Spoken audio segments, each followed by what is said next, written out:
Hello, my name's Amy and this is Molly. We're from Big C Cancer Charity. We've got some exercises for you which you can do sitting in a chair or lying in bed to help keep you moving. Before we get started, just make sure that the space around you is as free from obstacles as it can be. It's always important to remember to listen to your body and not push through any pain. If you're wearing slippers, see if you can take them off. And if you've got an IV or a PICC line, just take particular care when you're moving the hands or the arms. If you've got 5 minutes, then you can get moving with Big C. When you're getting ready to exercise, just make sure that you're in a comfortable posture. If you're sitting down, you can hip walk your bottom to the back of the chair. Feel free to prop up and support yourself with a cushion if it's more comfortable. Aim to have your feet flat on the floor with your heels roughly underneath your knees. If you can sit up as tall as you comfortably can, just melt the shoulders down and away from the ears and imagine the crown of the head lifting up to the ceiling. The chair's always here to support you, so know that you can hold on whenever you need to. If you're in the bed, then just wiggle your bottom as far back as you can and be nice and upright. Legs can be straight out in front of you, or you can bring a bend into the knee if that's more comfortable. Feel free to put support underneath the knees if that feels better for you and your back today. Crown of head is going to lift up to the ceiling. We're going to lower the shoulders down and send the chest forward.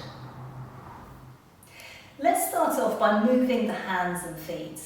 To begin with, just bring your index finger and thumb together. You can rest them on the backs of the thighs if energy is lower, and just squeeze the index finger and the thumb together before moving up and down the rest of the fingers. You can use a pressure that feels good to you. And just tune into the sensations in the fingers. Maybe noticing the colour of the skin and any subtle positive changes you can notice. Then if we can draw all the fingers in towards the thumb, almost like a bird's beak. We're just going to open and close the hands. Hands can rest on the thighs, or if you have more energy, you could raise the hands up a little bit.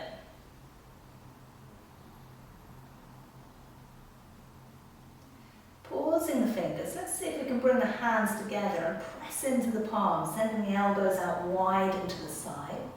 Press and then squeeze right into the webbing of the fingers.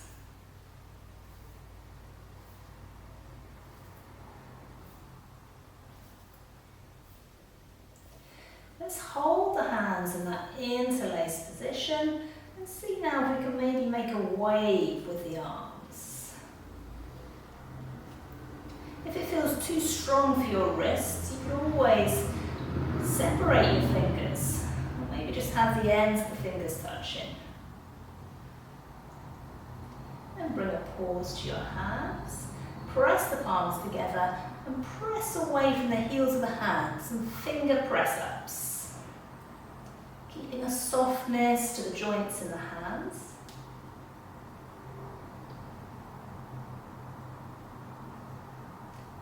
And then pausing with one hand hovering over the other.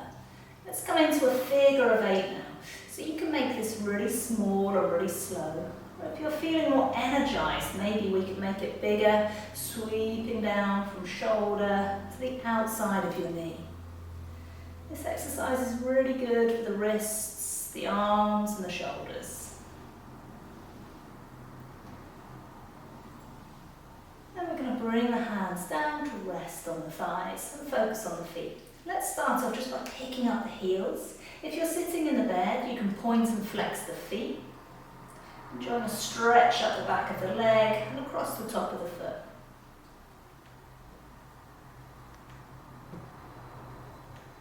And then bringing the heels down. Let's see if we can just draw the toes up this time. So toes drawing up if you're in the bed with the legs extended. If you have the knees bent when you're in the bed, you could do the same motion with the heels, paddling up and down.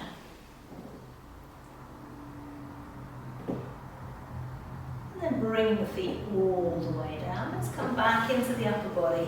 Inhaling the hands up and exhaling the hands down. If you wanted a breathing pattern, you could inhale, exhale.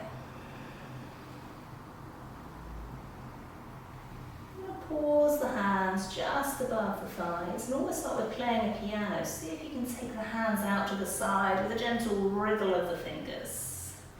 See if you can vary which hand goes over the top.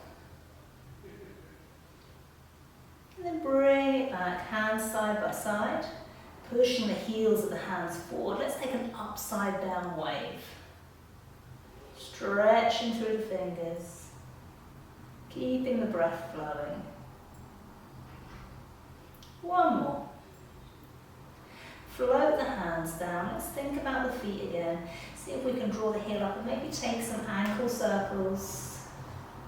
We can do the same thing with the legs extended, circling one way and the other. And trying it on the other leg. It's really normal for one side of the body to feel different to the other. And the other way. And then bring the heel down. See if we can slide that heel forwards and back. Forwards and back. So if we're sitting with the legs extended in the back, in the bed, we're just drawing the heel towards us and then sending it away. Finishing on a breath, bring your hands to rest, turning the palms up. Let's take an inhale, stretching the fingers. Exhale, making a fist.